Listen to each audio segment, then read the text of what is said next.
வணக்கம்டா மாப்ள. தேனியில இருந்து இல்ல, வத்தலகுண்டுல இருந்து. வணக்கம் சொல்லுங்கண்ணே. நம்ம வத்தலகுண்டில் பண்ணிட்டு இருக்க ப்ராஜெக்ட் ஆல்மோஸ்ட் முடியிற கண்டிஷன் வந்துருச்சு. ஸோ சைட்டுக்கு விசிட் பண்ணிட்டு நம்ம டிசைன் படி எல்லாமே கரெக்டாக வந்திருக்கான ஒரு சின்ன செக்அப் போட்டு சைட் எப்படி சார் வந்திருக்குன்னு கஸ்டமர் கிட்ட கேட்டேன். உங்ககிட்ட கொடுத்ததுல இருந்து ஒரு கவலையும் இல்லை செந்தில்னு கஸ்டமர் சொன்னாங்க. ஸோ இதெல்லாம் வந்து முடிஞ்சோடனே கிளியராக ஒரு வீடியோவும் எடுத்து அனுப்புறேன்றேன் பாருங்க. போடுறேன், நம்ம பேஜில் போடுறேன். என்ன இன்னைக்கு ரொம்ப ஜாம் ஆகுது. ஆக்சுவலாக அந்த டேபிள் இங்கே வராது, வேறு இடத்துக்கு மாறிடும். ஸோ யாரா நீ கிச்சனில் டேபிள் போட்டிருக்கேன்னு யோசிக்காதீங்க, இங்கே டைனிங் டேபிள் வந்துடும். வணக்கம்.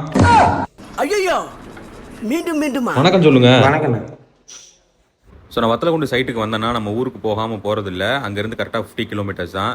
இதுதான் எங்கள் அப்பா எங்களுக்காக கட்டி கொடுத்தா வசந்த மாளிகை. வீட்டுக்குள்ளே போனோடனே கோழி நண்பர்கள்லாம் ஜம்முன்னு உட்காந்துருந்தாங்க. மதியானம் லஞ்சை முடிச்சுட்டு வாடா தம்பி மாட்டை கொண்டு போய் காட்டில் கட்டிட்டு வந்துடும் சொல்லி எங்கள் அம்மா கூப்பிட்டனால நானே எங்கள் அம்மாவும் காசிப்ஸ் பேசிட்டு ஜாலியாக நடந்து போய் காட்டில் மாட்டை கட்டிட்டு திரும்பி வந்த உடனே மழை பிடிச்சிக்கிச்சு. நீங்கள் என்ன வேணாலும் சொல்லுங்கள், பரபரப்பான வாழ்க்கையிலேருந்து ஒரு நாள் இந்த மாதிரி ரெஸ்ட்டு கிடச்சிதுன்னா திரும்பி ஒரு பூஸ்டாக இருக்கும் நீங்கள் ஒர்க் பண்ணுறதுக்கு.